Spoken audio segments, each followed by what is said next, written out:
You're listening to Overwatch Contenders Daily, your path to daily news, scores, and insights into the Overwatch League stars of tomorrow. Here's your host, LemonKiwi.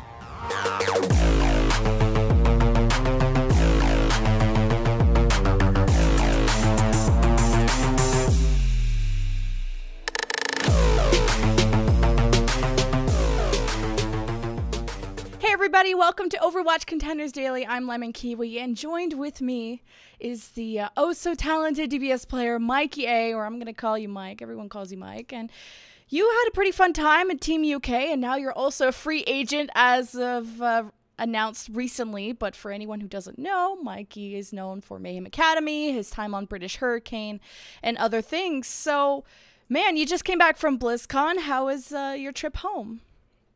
Yeah, it was pretty good actually. I slept for 7 hours Oh my god. the 9.5-hour flight, so it was pretty great actually. Yeah, I went pretty quick. So I mean, the Paris qualifier went well. Obviously, you ended up at BlizzCon. So how did you think overall through your journey from qualifiers to BlizzCon? How do you feel you did, and how do you feel your team did in your performance? So at Paris we were splitting game time between me and KSB, you know, having him play on maps where we needed Widow more.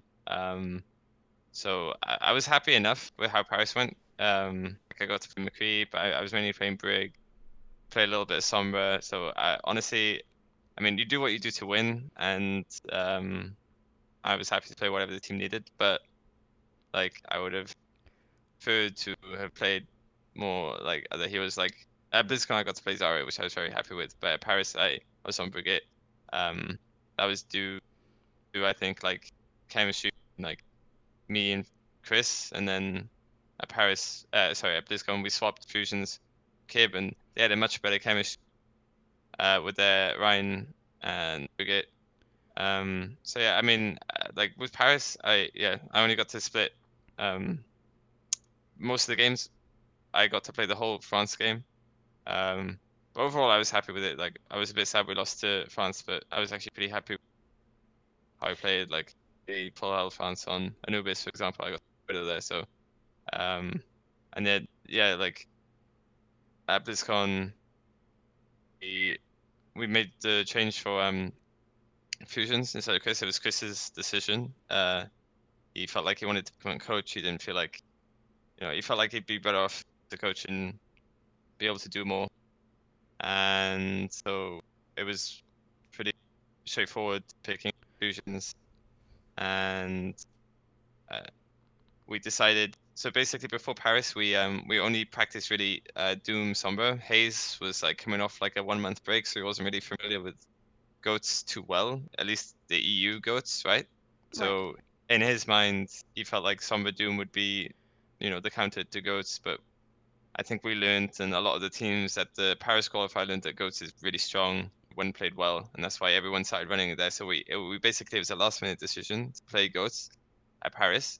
But then going into BlizzCon, we knew it was just USA, and we had one game, so we could just prepare on like just one comp, for example, and tailor it towards USA. So it's a lot better, and I think performed really well. BlizzCon, I was really happy how we performed at BlizzCon. I feel like I played better at BlizzCon than I did at Paris, probably.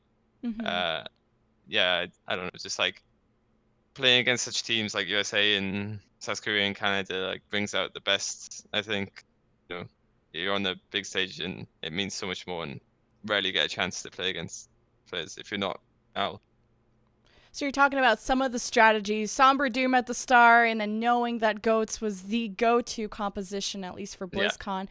You knew that USA was going to be your first team to face, so did you try and just get better at Goats, or did you tailor any other specific compositions specifically for Team USA? Yeah, firstly, we practiced our Goats a lot more. We realized, after playing France, we realized there were a lot of things we weren't doing. You know, little things involving cooldown uses, like usage of bubbles, cycling ults, just setting up combos. A lot of little things we learned from France and Eagle Gaming, which we practiced. Secondly, we know that in the NA region at least, goats isn't that popular. I feel like it's because most of them don't know how to play it, so it's easy for them to counter it. I mean, it's true. I feel like, you know, they're good at what they do, but they haven't played goats like EU teams have. So we Right. knew they wouldn't really play goats, and they would probably do Pharah Sombra or Pharah comps. So we came up with like 2 comps to counter that would be the McCree Brig, Winston Diva, and you know, that's just like a general, like you have, you know, 2 CC, it's like easy kind of deal with Sombra Doom or Pharah. So the idea is like to force them off of their comps, their anti-goats comps, which they're probably running, which we expected they would run because we played goats in the whole Paris qualifier. So obviously they watched that, I'm assuming, for our game. And then the idea was to make them play goats, and then we would match them on goats, and we would be a lot better at goats. And that's pretty much what happened. Yeah, it kind of blew everyone's minds, you know, in a good way, that Team USA was like the favorite to win the whole thing, and then they got out in the first round. So what kind of went through your mind when you took that win? Were you maybe surprised with your team, or were you confident enough that you knew you were going to win? I mean, we were confident win, and I feel like our, like that game plan I just described to you, and the preparation was 100% on point. Like it was, you know, Hayes' idea. Like he came up with it, and we all contributed towards it, and it was such a genius idea and like preparation, really, that because it just it just went exactly how we thought it would, and it's amazing the read he had on them, you know. Yeah. So I wouldn't really say we were surprised. I mean, obviously it was an amazing feeling, and to, you know, to realize we actually did it. You know, we actually beat Team USA. But the whole time, you know, after King's Row, and we saw how much, like how good our comps were working versus theirs, we realized that we probably had their number, and you know, probably take the whole series. I mean, we never got ahead of ourselves at one point, but Yeah. I think the biggest thing was how we stayed composed after the first map. We always struggled on control with our comps, because it's probably one of the hardest maps to play goats on, versus anti-dive, and especially if you lose the first fight. And we didn't really prepare comp switches, because most of the teams we played in EU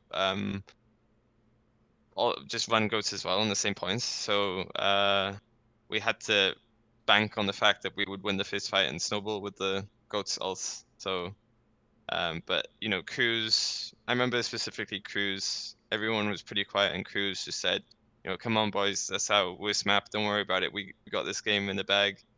And you know, sure enough, we won 3-1. Aw, So good yeah, teammate. It's the hype yeah, man.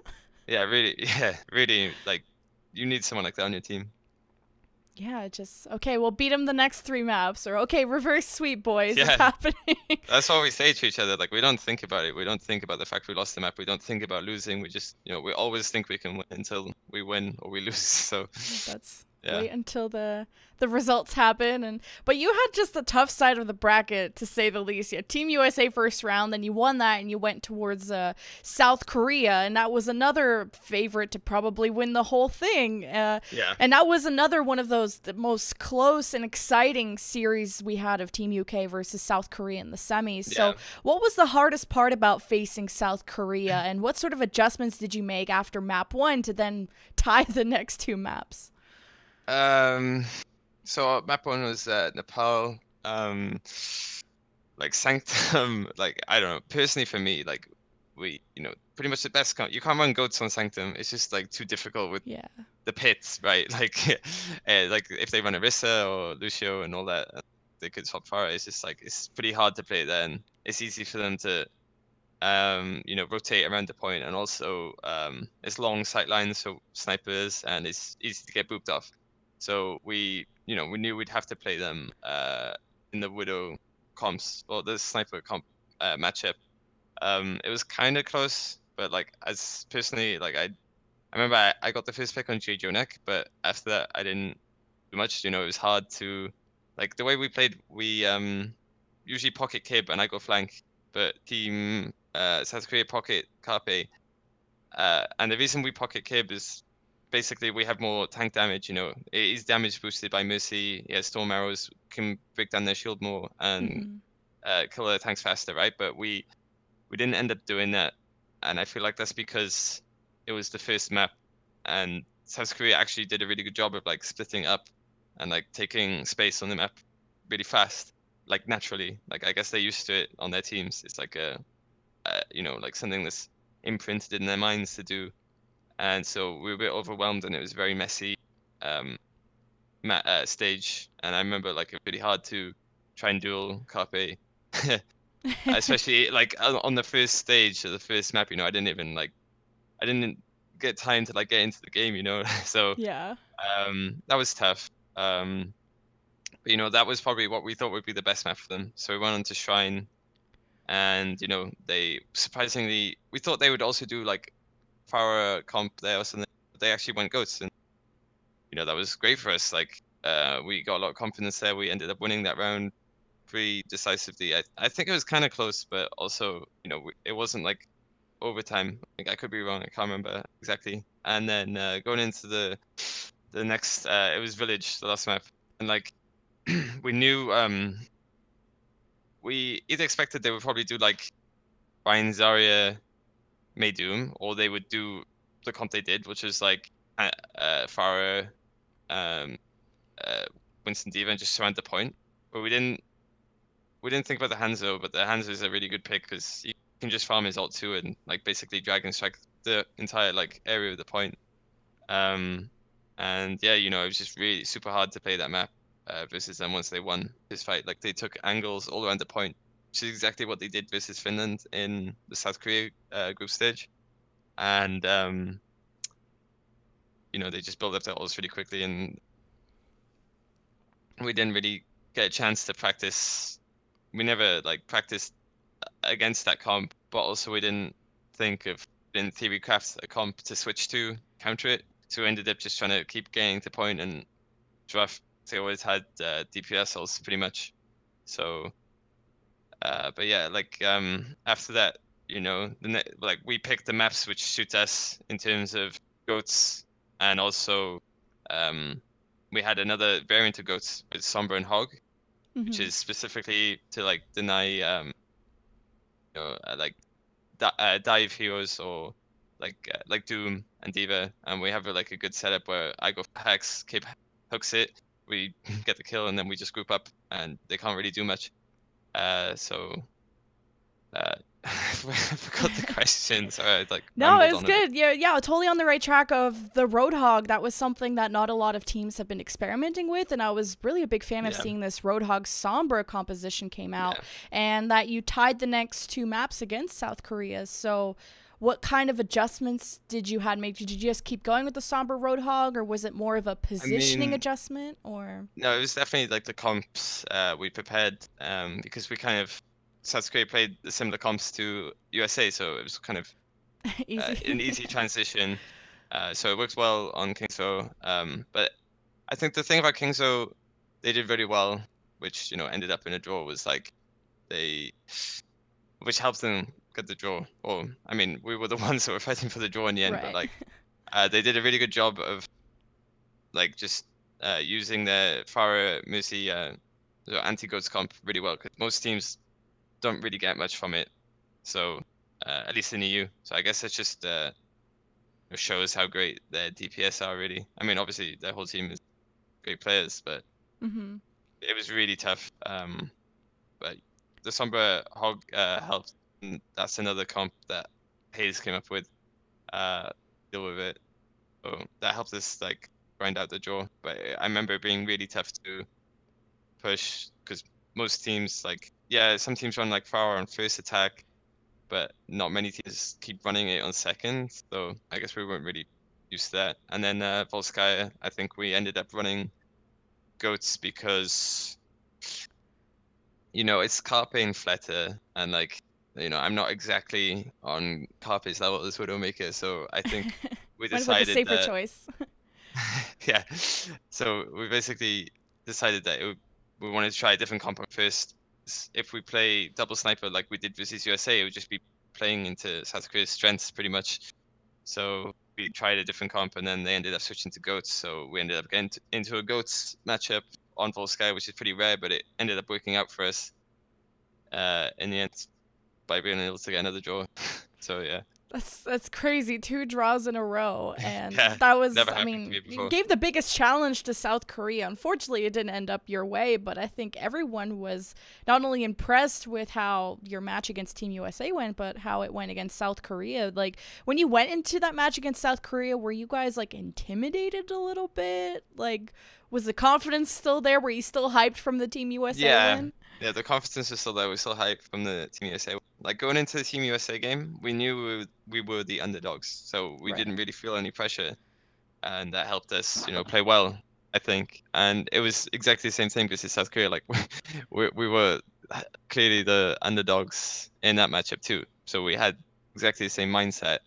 I wouldn't say I was intimidated. I think if you overthink it, or if you just think about it, then you would get intimidated, like thinking about the players you're playing against. But I didn't consider it, like they're just people on the server. Like, I just treat them like normal opponents, and I think that's why we managed to get 2 draws and have all those close maps, because we weren't intimidated. There was no pressure on us. We realized, like, it'd already been a successful tournament for us in beating USA 3-1.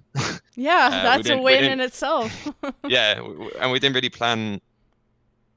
We didn't even think ahead to, like, preparing for the South Korea game. So we just, anything extra was a bonus, and to get 2 draws versus them and have, like, Rialto be super close and Nepal be kind of close was really a really good result, I'd say. Yeah, a super good result. Even though it was a loss, it was still like you gave them the biggest challenge out of BlizzCon, out of anyone. Even the grand finals wasn't even that close. But Yeah. Let's talk about that Canada game now. So the 3rd place match against Canada was also incredibly close, game 5. So what was the toughest part about facing Canada? I don't, like, on Blizzard World, I think we kind of outplayed ourselves. We took too long coming up with comp to take first, and it took us like 3 minutes, maybe 3.5 minutes to take first, so we barely had any time to push second, which meant we ended up getting held on second. And then I think we would have been able to have a pretty decent hold on first, but I remember we ended up taking a fight in their spawn, and 2 of us got booped off the map, and Oh, no. I guess I think yeah, it's not great. And our thinking was like, oh, it's okay, we're fighting in their spawn, like, maybe we'll get a second fight, but usually that's not how it works on hybrid maps. It's not like 2CP or maybe no, yeah, but like, so I think if we didn't overextend, we would have had a good chance of maybe holding or winning that map, because second is quite easy to hold, I think. And then Junkertown was like their map last year. I think that was the only map they won in the grand final versus South Korea. Like, it's like I think it's their comfort pick. Yeah, exactly. And we hadn't really practiced that map much, but we did have, as you saw, we had the maze strat, which nearly worked on first, and that's a comp we actually, someone from Eagle Gaming taught us, or showed us, and it was on Dorado, where you can actually do it on first point. But we took that and adapted it to use on Junkertown first, in like the house near the spawn. And that nearly worked, but then after that, like, they managed to break through it eventually in overtime, and we didn't really have a plan B because we never really played Junkertown. Like, having limited time to prepare for BlizzCon, and there's, like, I don't know how many maps, there's every map in the map pool, right? So you barely have time to, it's not like you have time to come up with shots for every map, and we never played a team that ran those comps on Junkertown. But in hindsight, we should have just gone Sombra Hog, and it would have probably been, they would have had to swap, and then maybe we could get into a goats matchup or something. So in hindsight, that was just us failing to, like, adapt in time. I wouldn't say we were tired from the South Korea game or anything, but, like, because we definitely wanted to win, but I feel like maybe people's brains weren't, like, functioning at like 200%, like in the last 2 games. Like, maybe we could have come up with a comp quickly if more adrenaline had been flowing. You just got like, you just lost, so maybe you're we in wanted that, to like, win, and we were trying, But Yeah. it was like slightly different, like slightly toned down, I think. But no, that's not an excuse for losing because they played really good, Yeah. and It was an amazing I mean match. they adapted better than we did. And then so we felt like Junkertown was like, yeah, that's their map, that's fine, that's good for them. But then on Lijiang, they really outclassed us. Like they basically used the comp that China did in China's game versus Canada, but like I only watched some of the China-Canada game and I didn't really notice it. And we played China in scrims and they ran that comp, but when we played China in practice at the event and they ran the same comp Canada did, even on control, it didn't really work out that well for them. So we didn't really think it was a good comp. But then Canada did it and just kind of like snowballed with the aggression. Like it's basically just goats with a Winston and you dive in. So I guess you have more burst damage. And like dive potential, but after that, like if you sustain or like stay alive, like kite back with normal goats or like our McCree brig, you should be able to clean up fairly easily because once them Winston's leaped in and used his bubble, it should be pretty easy to clean up. But we just didn't. We kept playing in positions where it's easy for them to dive, and someone would always die, and then they ended up rolling Lijiang. So Well, you that was already well said played. that control wasn't your team's favorite and it's type, one of our. so you Yeah, took because Busan, we were surprised to win Busan. We didn't expect to win Busan. Oh, really? Yeah, so yeah, that was a anomaly. Well, that was just, I mean, an amazing tournament of all kinds of upsets. The grand final less upsetting than maybe the other maps were. Yeah, but, unfortunately. I'm just really curious to now see what is your future beyond BlizzCon. So yeah, I was setting it up an interview with you, and you announced free agency on me from the British Hurricane, which was quite a surprise, to say the least. So what's your next move? Are you going to Contenders? What's the next move? Yeah, well, as you may know, like I just trialed with We Have Org today, and they wanted to play with me, so I'll be playing them in European Woo, Contenders. Congratulations! So I'm yeah, clapping I was just right happy now. because I just want to play. So yeah, and what you said roster lock was today? I didn't have much time to like find a team, so You all in got all, on I'm a glad. team. Yeah, That's all that I'm glad matters. they gave me a trial, and even though it's a bit last minute, it's just good to be playing in Contenders. Like as long as I'm still playing, keeping sharp and improving, then I don't really mind. Like academy team or sponsor team or not, like it's fine.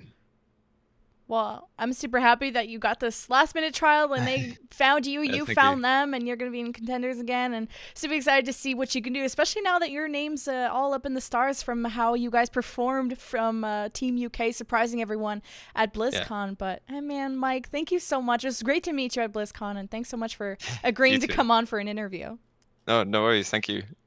So thanks, Mikey, for coming on an interview. This was Overwatch Contenders Daily. I'm LemonKiwi. We'll see you guys in the next one.